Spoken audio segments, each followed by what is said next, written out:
So maybe I should tell some password jokes or something while we are waiting for people to come. So, for those of you who have been listening to me before, you should know that I am obsessed with passwords and PIN codes and digital authentication. I run the first and only conference which is only about passwords and PIN codes that I've been doing since 2010. I've done the conference in Norway, I've done it in Germany, in the UK, and I've also done it 4 years in a row in Las Vegas. So, a PIN code walks into a bar, and what does the barman say to the PIN code? You're too short to be here. Stupid joke, I know.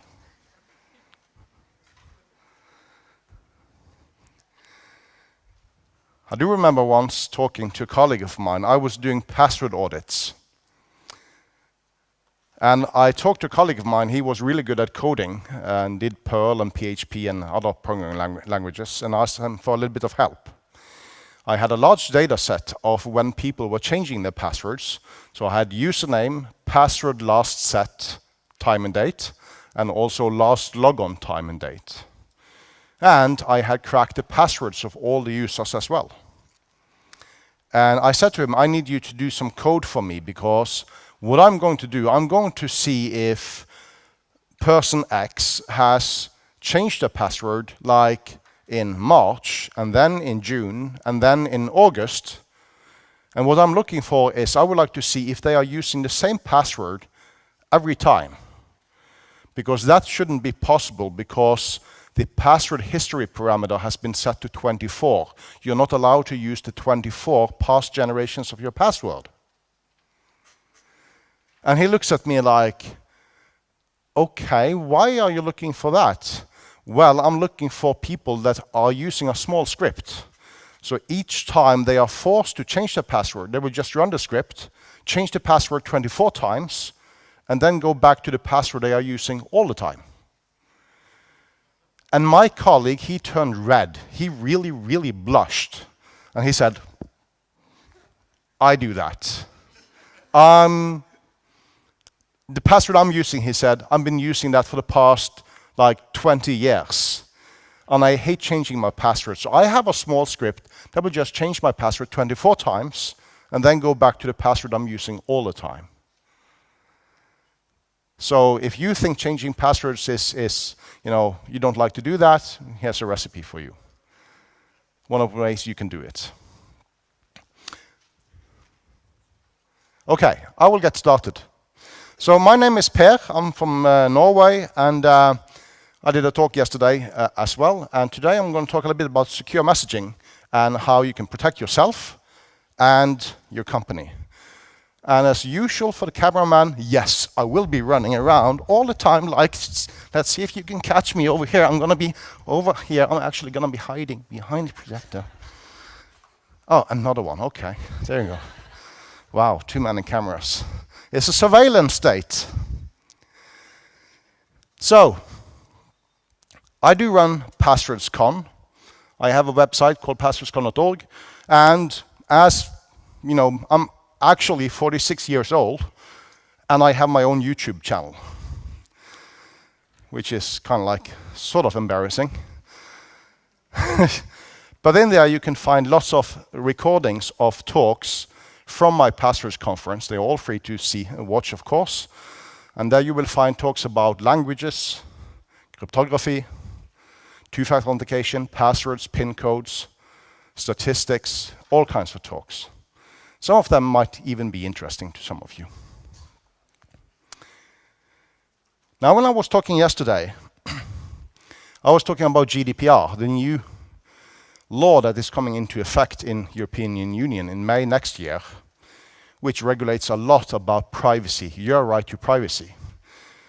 And this is Article 12 from the Universal Declaration of Human Rights from the United Nations, where Ukraine is also a member, of course. And it says, no one shall be subjected to arbitrary interference with his privacy, family, home, or correspondence, nor to attacks upon his honor and reputation. Everyone has a right to the protection of the law against such interference or attacks. This is very important to me. As I said yesterday, if you are having an affair with somebody, if you have a secret boyfriend or girlfriend, if you have a disease, if you if you're male and you really enjoy romantic movies, big secrets in life, like that, my opinion is that you have a right to, keep that a secret for yourself. And romantic movies, like, seriously, it's, keep that a secret, right? So this is a picture from a movie, a German movie, Das Leben des anderen. The Lives of Others. Is a really, really, really good movie. And it is about this guy living in East Germany, working for Stasi,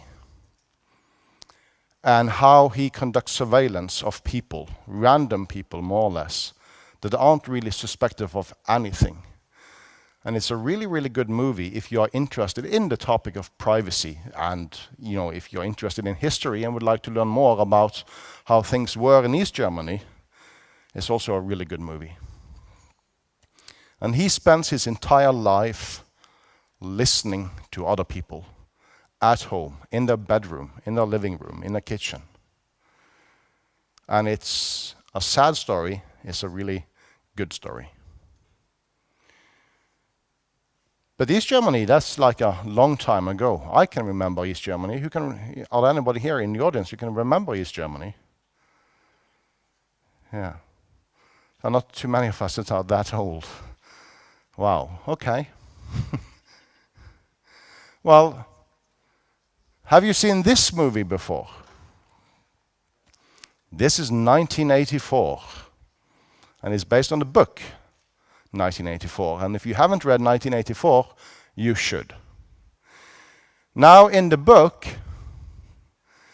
it says that any sound that Winston made above the level of a very low whisper would be picked up by it. Moreover, so long as he remained within the field of vision which the metal plaque commanded, he could be seen as well as heard. So what he's talking about, what he's writing about, is that he's sitting in this corner, he's in his living room. This is a television with integrated camera and microphones. And the government controls everything. They tell you what to think, what to sing, what to believe, what to do, all the time, everywhere.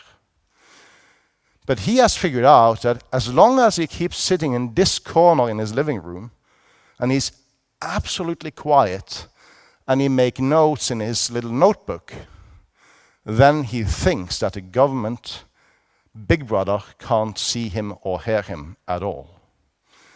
And that's what the text says, and the book is really old. It's back from the 50s. Now, how many of you have a television at home from Samsung? Raise your hands. Samsung television. Yeah. And some of you may even have a Samsung television with a remote control with an integrated microphone, so you can, instead of pressing the buttons, which is very hard to do, like, you can just say, sound up, change channel, sound down, mute, instead into the microphone. And in the end-user license agreement from Samsung, you will find this text. Please be aware that if your spoken words include personal or other sensitive information, that information will be among the data captured and transmitted to a third party through your use of voice recognition.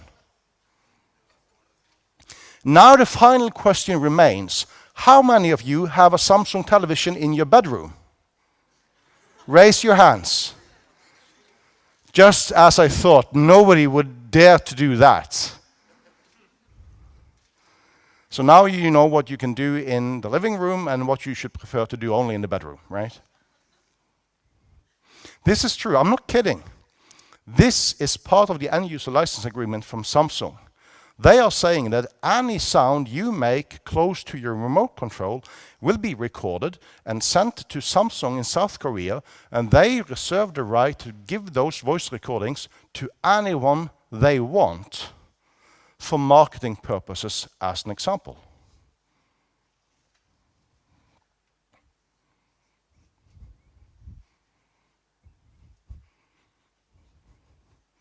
So now you have something to think about. So let's get back again to the importance of sometimes you want to say things that not everybody should hear.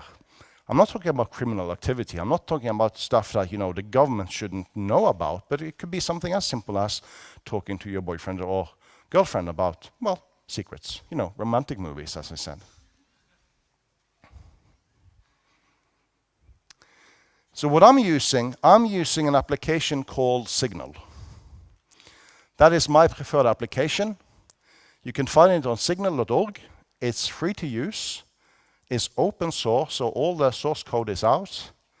There have been many independent audits done of Signal, of the Signal protocol for secure messaging.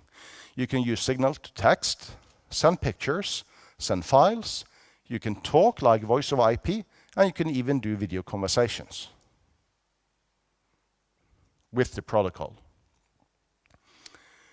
And if you go online, you will even see that Edward Snowden, Laura Poitras, Matthew Green, famous cryptographer, and Bruce Schneier, also very famous cryptographer, they all recommend using Signal.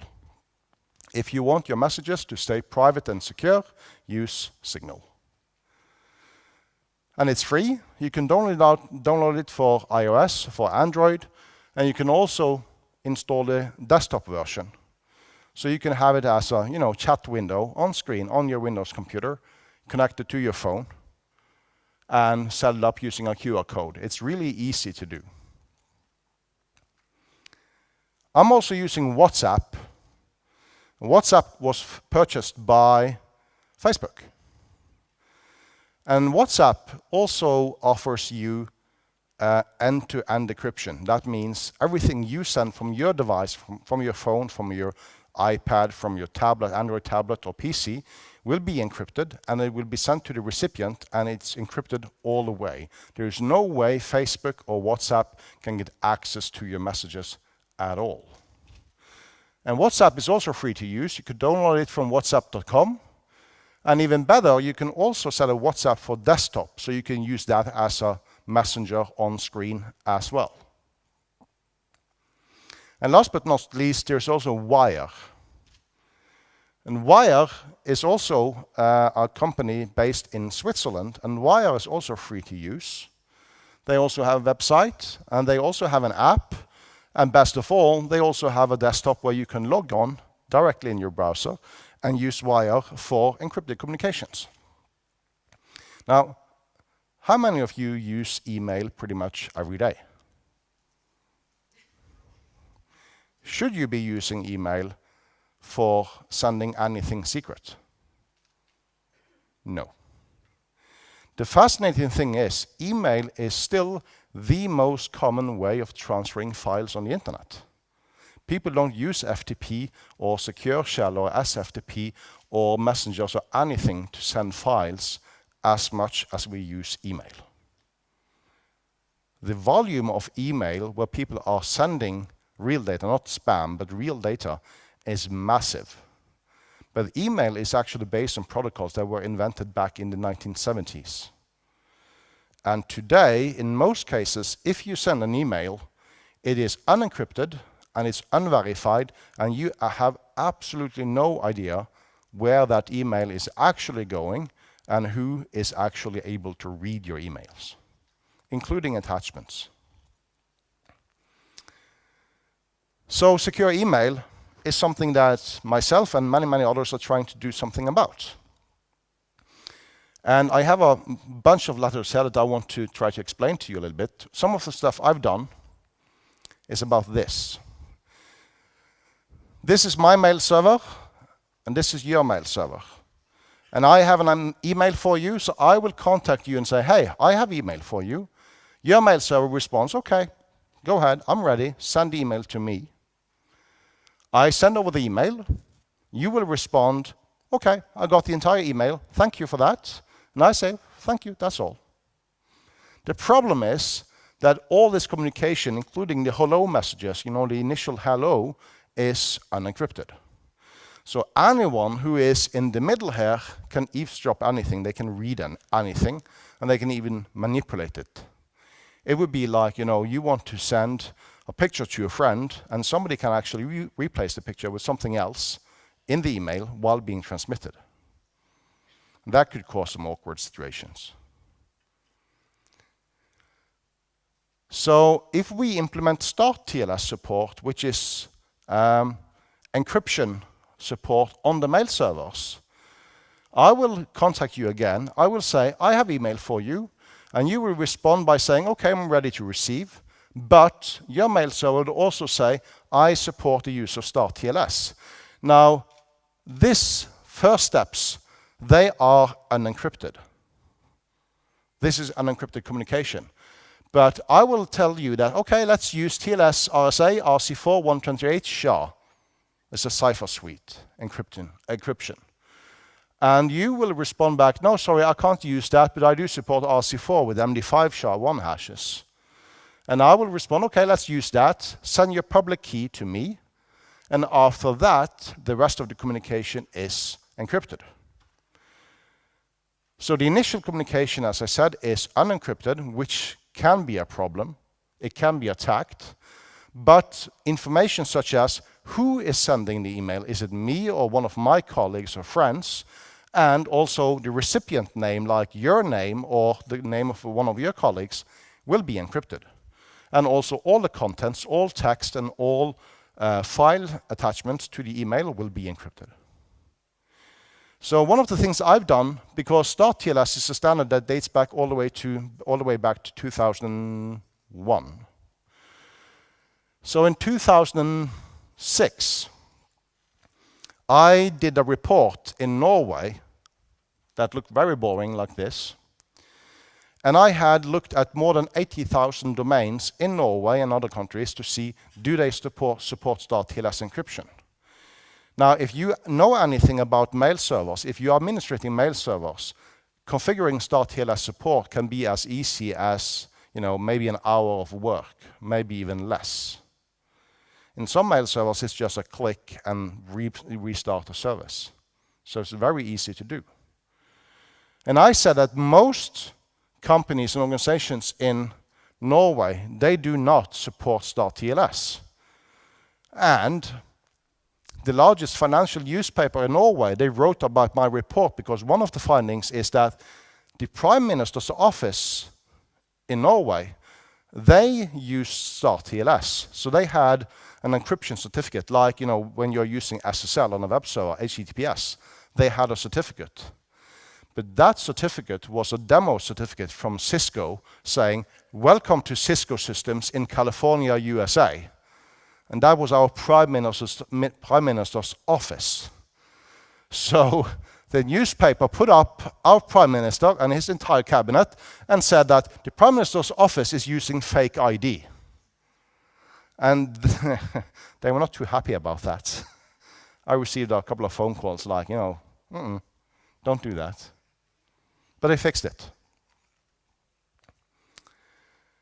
And I have also been looking at different universities and colleges in Norway and made comparisons of, these are all the, one line each for all of the universities in Norway, and the green lines are, these are okay, these support StartTLS and a few other functions. Most of them, they don't have anything at all. And almost 1 year later, it was pretty much the same thing. And I was telling them that, please, StartTLS support is something you can implement in like an hour. Why are you taking like a year to actually implement it, or even more? So I spent a lot of time, for 10 years of my own personal time, trying to convince businesses and universities and government offices in Norway to implement StartTLS support. I talked to the National Security Authority of Norway, the intelligence agencies. I talked to the secret police. I talked to everyone I could. And I said, you have to do this. I also compared newspapers in Norway to each other, and I said that this is not my opinion. I'm not saying that you have bad security. I'm just saying that your security is way worse than your competitors. And that's something that actually they do listen to. So I did that, and today, most of the newspapers in Norway are now using HTTPS, and they are using StartTLS. And they also say that, thank you, Per, for sort of convincing us to do this. Some of them have even bought me a lunch and a cup of coffee as a thank you. And for working for 10 years, you should be satisfied with a burger and a Coke, right? So the very definition of being stupid, but an idealist, like me. But even better, Microsoft and Apple and Google also adopted the use of StartTLS. It's a standard, and I didn't create the standard. I just say we should use the standard. It exists since 2001. Why don't we use it? So Google and Facebook, as an example, they also implemented StartTLS support. And the head of security at Facebook, he emailed me and said, well done, this is really, really good. And he asked me if I had a bank account number. And I gave him my bank account number, again, stupid. And they sent me $10,000. And then suddenly I could buy more burgers and coffee, cafe latte, actually, yeah. And now if you go online to the Google Transparency Report, they have numbers on which domains are using StartTLS support when they are sending mail to Google and when Google are sending mail to anybody else. And Google and many others are now working really hard on improving these standards. And I'm really happy to see that is happening now all over the world. And I would like to see better adoption in Ukraine as well of this. So some examples. Why do we need StartTLS? Well, one example is from Thailand. In Thailand, there have been riots many, many times. Not, war or terrorism, but there have been attacks and people have been killed in Thailand. And a couple of years ago, Google actually discovered that all mail, almost all email coming from Thailand to Google suddenly stopped using StartTLS. And they were like, why is this happening? I mean, this is kind of strange. And then they checked and they saw that, well, there is one or more large internet service providers in Thailand. They are actually intercepting email and removing the StartTLS encryption so that most probably the government can see all email that are going in and out of Thailand, the entire country. And in the US, they also found a cell phone provider also removing StartTLS. And that was because they wanted to read your email to see what are your interests, so they could send you more targeted advertising. So there's a need for implementing this and do secure communication.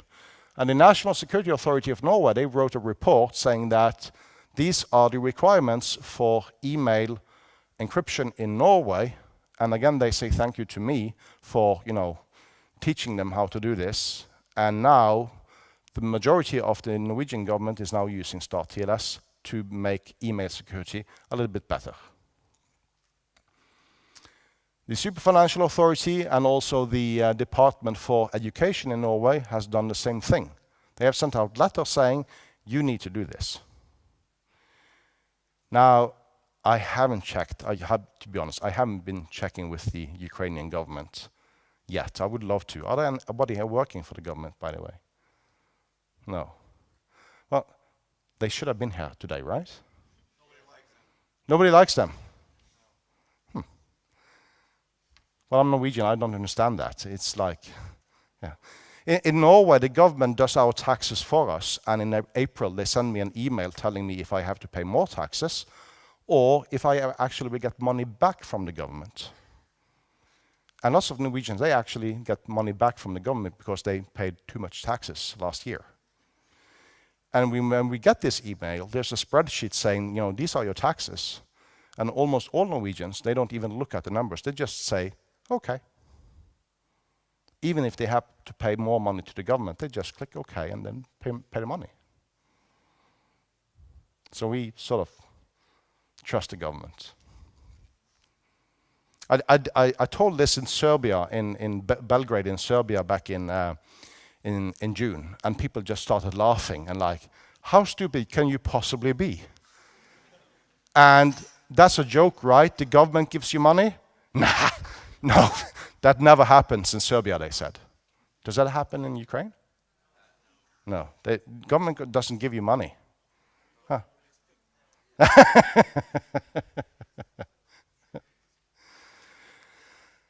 So this is basically what I'm talking about. Now, the slides are on the PC, it's on the video recording, and of course, if you want to, you can take a picture of this, because I'm not going to explain everything on this one. This is a lot of technical stuff.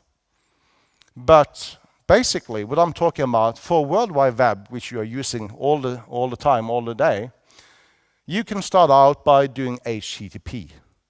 Everything is unencrypted, anyone can listen to anything you do on the web. And there's also the problem that you don't know if you're actually talking to the correct web server. You can add HTTPS so the connection is encrypted. And when you do this encryption, there's a certificate at the server, and you can see information about the certificate, but most people don't know how to verify if the certificate is a correct one, if it is issued to the correct company. And then you can add stuff like HSTS, which are header in the mail server, in the web server, where you say that, well, you visited this web page using HTTP the first time, but for the next visit and up to like 1 year into the future, whenever you type in www.norway.no as an example, you will automatically change that into HTTPS. That's what the HSTS had to do. And then you also have HBKP, which very few people use. It's difficult to implement, but some do it. With HBKP, you are actually sending a message to Google and to Mozilla that are doing Firefox and Chrome, and you tell them that my website runs HTTPS only. And I have a certificate looking exactly like this, and they put that into the web browser. So if you use Google Chrome and you are going to visit www.norway.no, the browser already knows that I am using HTTPS, and this is the exact certificate I should see. And if somebody tries to do man-in-the-middle interception of that connection, it won't work. That's HBKP. And then for DNS and for server-to-server email encryption, and also for client-to-server email, to get email from a mail server, you are using POP or IMAP protocols. You can upgrade those to use encrypted POP and encrypted IMAP protocols. For server-to-server, as I said, you have basic SMTP, and then we can add StartTLS. And then there's also something called SPF, DKIM, and DMARC. SPF is a text record that I do in DNS, where I tell all of you that if you get mail from me, from my mail server, these are the IP addresses of my mail servers. And if you get email from anybody else that looks like it's coming from me, you can check my SPF record and verify the sender IP address against my SPF record. Okay? DKIM is adding a digital signature from my mail server to the email. So when I send you the email, you, as a person and your mail server, can verify the sender domain. So you will know that it's coming from my domain, and that is not possible to spoof. And by adding a DMARC record, I also get another feature. DMARC builds on top of SPF. SPF was a record where I tell you, these are my mail servers, and these are the only ones allowed to send email on behalf of Per. With DMARC, I am telling you that if you receive an email claiming to be from Per, but it's coming from somebody else's mail server, you should send me an email telling me that, hi Per, we just received an email coming from, I don't know, Sweden, that pretended to be you. And we just wanted to let you know about that. And this is automated. Mail servers do this automatically. And that way I can find out if somebody is abusing my email domain to send out messages and try to trick other people, as an example. And this is incredibly useful for banks especially. But also other companies that are sending out lots of email where you ask people to do stuff like, click this web page, do this survey, go to this page to log in, and so on. They should have a DMARC record. And a DMARC record, again, is just a single line in DNS with text. So it is incredibly easy to configure. And this is the entire hierarchy of standards for securing web, DNS, and server-to-server and client-to-server email. And this is very useful. Why am I showing this to you? Well, first of all, for your security, for the security of your company, this is really smart to implement. And a network administrator, DNS administrator, mail server administrator should be able to implement all of this within a couple of days, maybe a couple of weeks.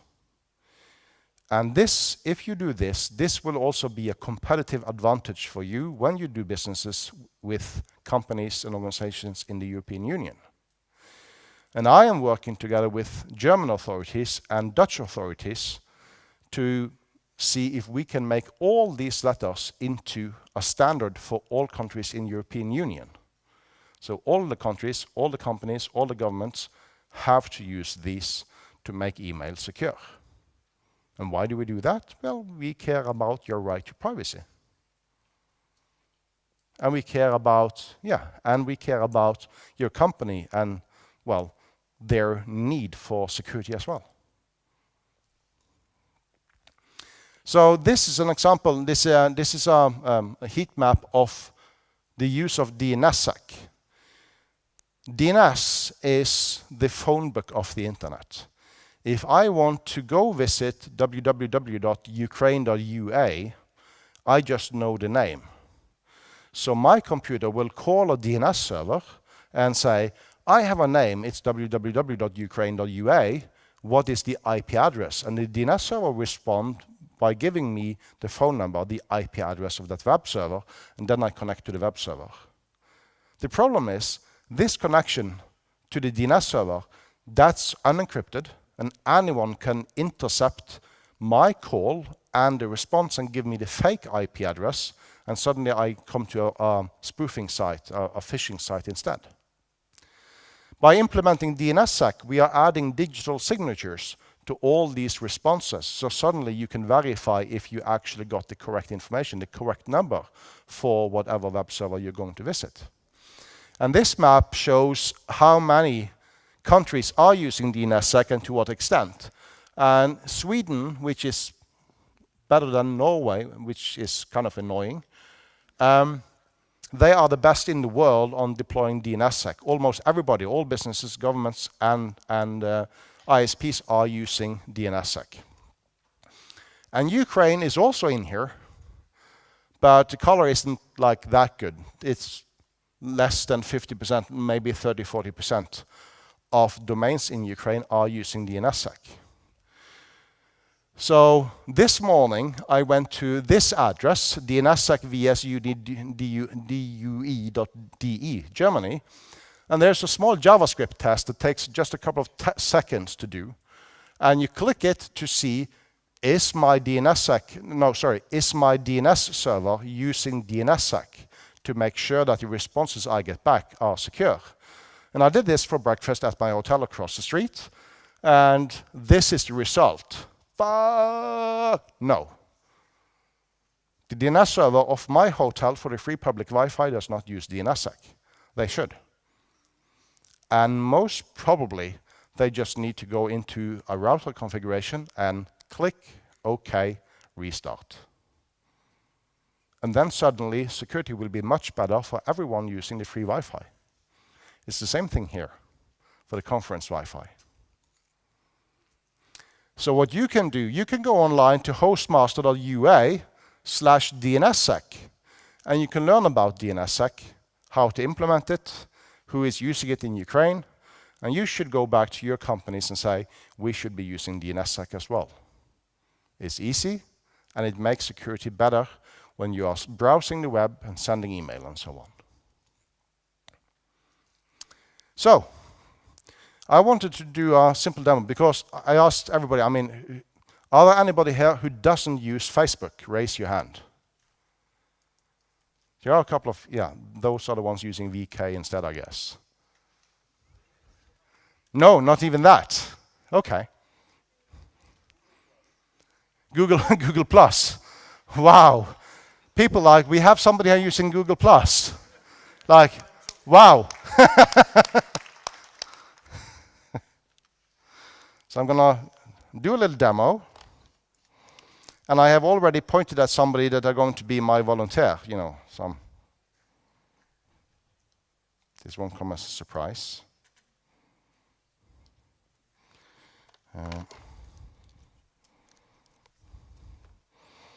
And my phone is online now, so please don't send me any dirty messages.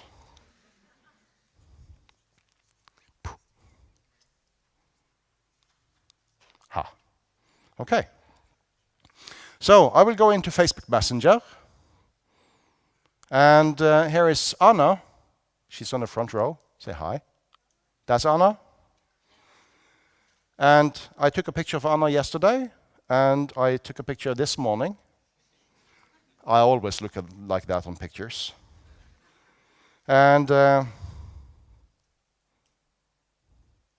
will send a message to Anna, and eventually she will respond. The thing is, now you can see the text is blue. And what you can do, and I'm pretty sure that most of you don't know about this feature. If you go on top and click Anna's name, you get information about her profile. And this is Norwegian, or encrypted as I say. But if you go a little bit down in the menu,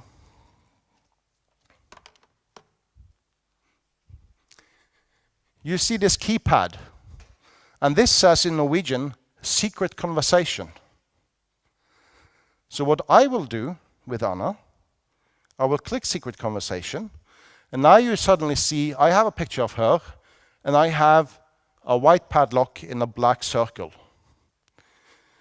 And now I also have, here in the text field, I have a small watch where I can say, when I write a message to Anna, I got a message from Anna there as well. I can choose for how long is this message supposed to be available to Anna after she has opened the message. So I will say 5 seconds and hi. And you can see a timer next to the message. Poof, message is gone. And this is end-to-end encryption between my device and Anna's device. So Facebook or military intelligence or the police or anyone else, they cannot intercept these messages at all.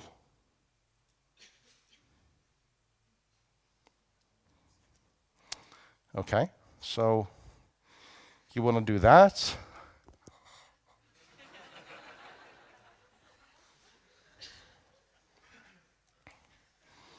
There's a reason I'm single. So I'm pretty sure that most of you, gone again. I mean, she could have done a screenshot. So it's a little bit like Snapchat as well.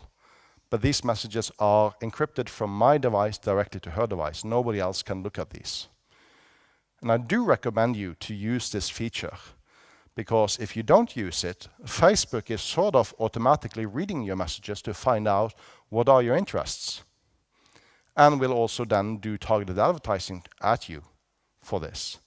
But if you use the secret conversation feature, they can't see the contents of your messages.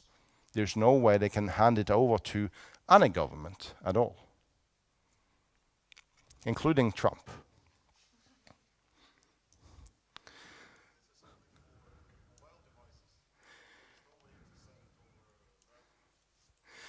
Yeah, with Facebook and the Facebook Messenger, there is no way to do these encrypted conversations end-to-end on the web. Because with the devices, you have better opportunities of using device-specific encryption keys and so on than you have in a web browser. A web browser is more stateless in that regard. Yeah. So I was helping Facebook test this feature and do a bit of the usability design and discussions around it. Ooh, Tinder message. Wow. It's time to go offline, I think.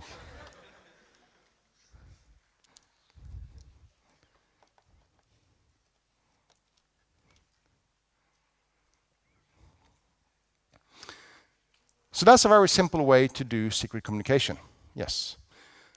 And also within Facebook Messenger itself, you can also send secret messages to others, including file attachments.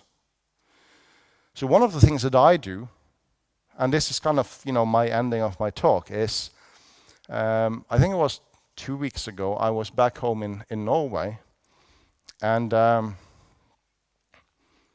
had this reporter call me from a newspaper, and I got a phone call, a normal phone call with a regular phone number, and I can hear that the guy on the other end, he says, "Oh, my name is blah blah, I'm calling from newspaper X in Norway, and am I talking to Per Thorsheim, like the security guy?" Yeah, that's me. Okay, I'm kind of scared of calling you on regular phone, because all my colleagues told me that you have to install the Signal app. Don't call Per using normal telephone. He will get angry. You have to use an encrypted, secure messenger, and he prefers to use Signal or Wire or WhatsApp. And I had just got a new phone. So I had installed the apps, but I hadn't still configured my profile. So it just didn't work when he tried to call me. So I had to say that, that's okay. I mean, what's your question? And it was something, very simple about information security. And I said, it's completely okay. I'm not afraid of anyone in Norway eavesdropping my conversations. And I'm talking to reporters about, yes, you should use encryption. So it's not really that much of a secret. But he was genuinely scared of calling me on a regular phone, because many colleagues have told him, do not call Per using normal telephone. And even better is, now I'm in Ukraine, I'm outside the European Union, so if I'm using my phone to call my family or the girl who sent me a Tinder message, if I'm going to call her, it is insanely expensive for me to call back home to Norway. But using Signal and via WhatsApp, I'm using the free Wi-Fi, I'm using the free internet, and I can call them, and the call quality is much better, the voice quality is much better than using a regular phone. So why would you ever use a regular phone to call anyone again when you can use a secure messenger? And that concludes my talk, and if you want to call me, that's my phone number, and I prefer if you use Signal, Wire, or WhatsApp to contact me. Thank you very much.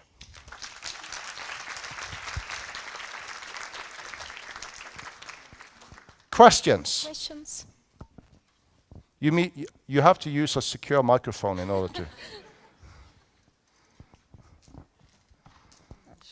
Shall I stand up?